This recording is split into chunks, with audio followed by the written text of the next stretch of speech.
Bashir takes a break, but there are always plenty of crazies at MSNBC, and guess what? Snooki might save us. You know what this is, kids? This is the 100th episode of Kruiser Control.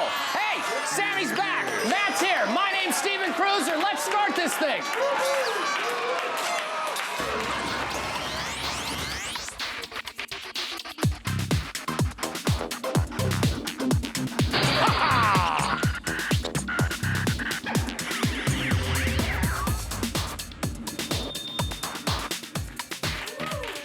I can't contain myself.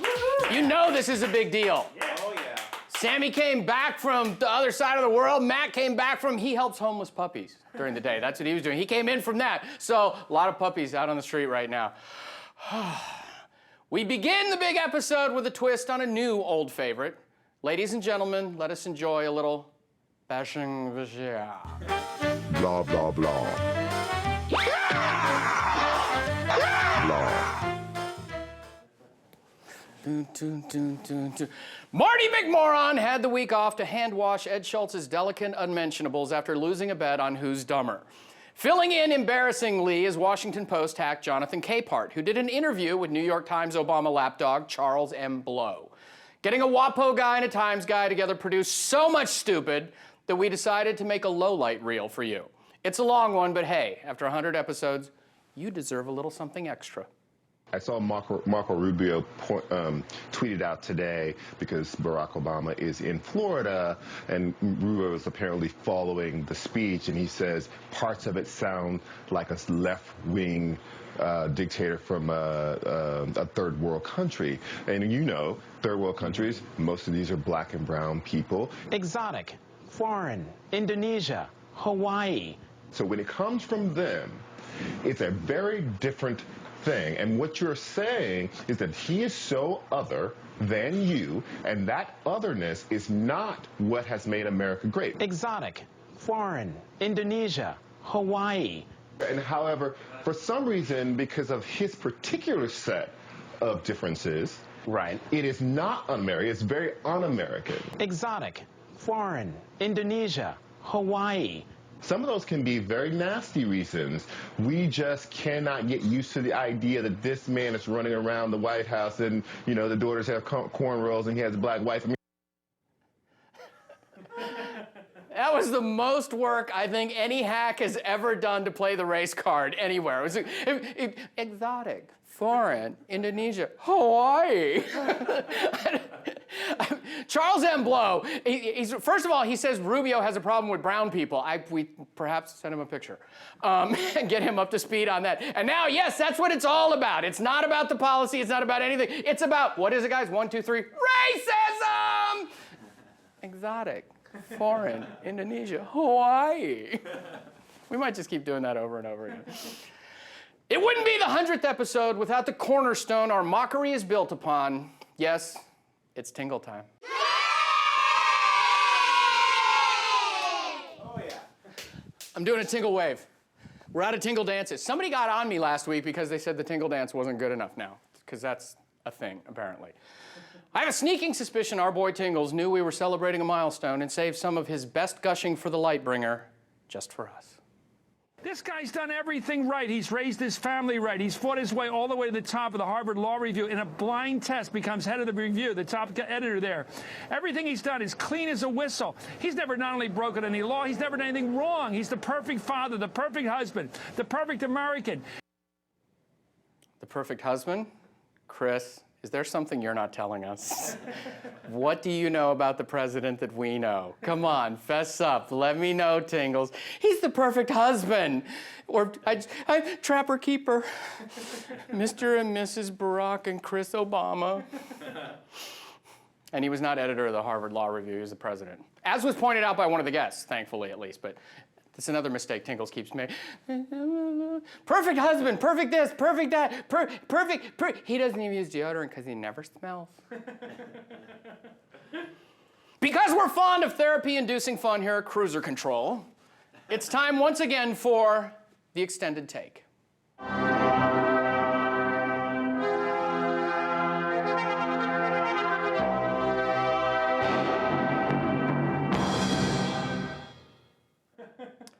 This happened on television, and nobody even had to pay for it. Now, how about Gianni? Will he have a big bachelor party? Will there be... Oh, yeah. Will you allow Gianni? strippers and things like that? Yes. Yes. I yes. feel like, you know, the guy should have strippers. I mean, you're going to be married to the same girl your whole life, so enjoy it. Wow. I trust Noon, him. was that... Did you have strippers? Did you have strippers at your... No. When you, I feel now like in some ways my life has been deprived now that I've listened to this. Those of us who have been lamenting the choices in the upcoming presidential election may have just been delivered our political saviors by Jay Leno. On the off chance that the Mayans weren't right or the sweet meteor of death won't save us from electoral Armageddon, I not so humbly offer you Newt Snooki 2012. I knew Sammy would like that. We haven't been big fans of third-party alternatives here, but hey, we're desperate for change we can believe in. Newt brings the political savvy. Snooki brings whatever it is that keeps her in front of cameras with no discernible skills. She's also more entertaining and probably smarter than the current vice president. Do it for America, people. Cast your ballots for the brains and booty party ticket, and let's get this thing turned around. Yeah. Woo! Tweets of the week. Twitter.com/Steven Kruiser. You have to follow me, and I will follow you back, but you have to tell me I'm not following. People get a little indignant about that. Like, a lot of attitude out there lately. Like, you say I follow you, I follow you. I have a child to feed. I'm not just watching your Twitter timeline all day long. And no eggs. Tweet number 1. That's great! Actual physical contact!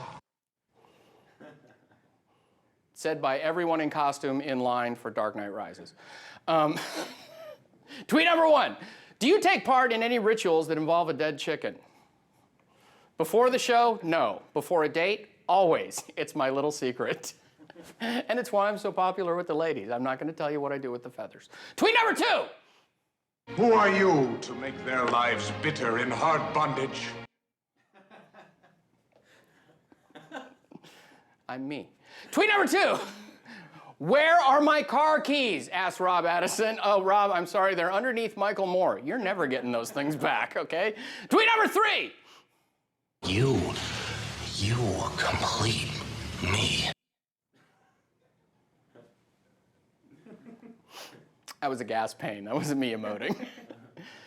Tweet number 3, my good friend David Darnell asked, did you build Kruiser Control or did someone else do that? Of course, referring to the thing that Obama said that then they said that he didn't say, but then he said it, and then MSNBC got mad about selective editing. That was rich. I did not build Kruiser Control. Kruiser Control is an effort, is a team effort here. I will say that.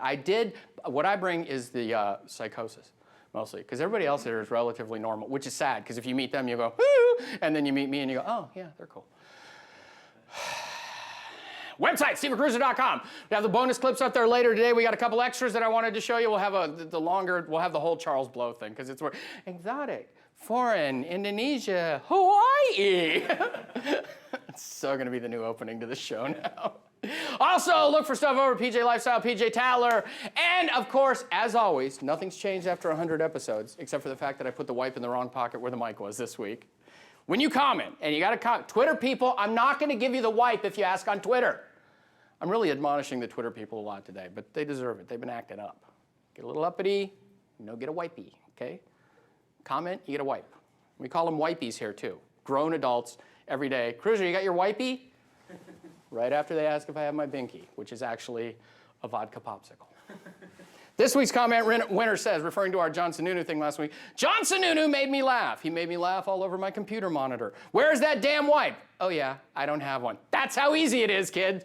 That's how easy it is. If you're gonna whine about not having a wipe, whine about it in the comments. Come to pjtv.com, sign up, get your name and everything, and then we have a party in the hot tub every week, which these guys didn't tell you about, but they were supposed to. You also get a signed copy of the script. And then I come to your house and hand you a loofah. Think of it as a virtual cattle pen, except we're rounding up the stupid. Yeah, kids, it's time for the Circle of Dumb.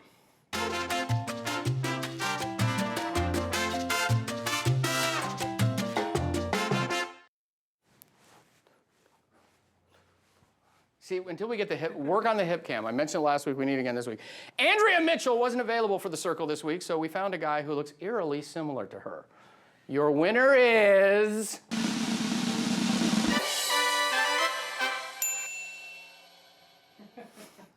Harry, almost lifelike Reid. Yes, this week the leader of the Senate Democrats found himself lamenting the fact that people who aren't supporters of President Obama still have money to spend on elections too. Don't worry, he'll do something about that if he's still in charge next year. Mr. President, if this flood of outside money continues, the day after the election, 17 angry old white men will wake up and realize they've just bought the country. That's a sad commentary. First, 17 Angry Old White Men is one of my favorite movie classics, and it's on AMC all weekend. Turner won't run it. Secondly, I'd rather have 17 angry old white men buying the election than one comatose old stupid man like him. And, oh, Harry Reid, you're white. I just thought I wanted to tell you. You got to remind the Democrats that every once in a while, they're always one of those stupid white people and mirror. And, except for Pelosi, because she has no reflection. Harry Reid's a zombie. You've heard it so many times before, you just know you want to once more. If only to see if this truly is the last piece of my mind.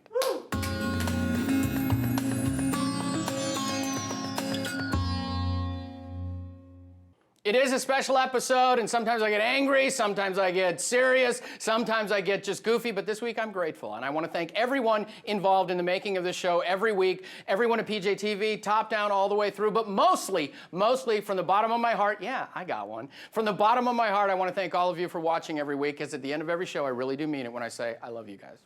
Yeah! Woo! Yeah. And every time something would go wrong, I would look at the camera and say, hey, what happened?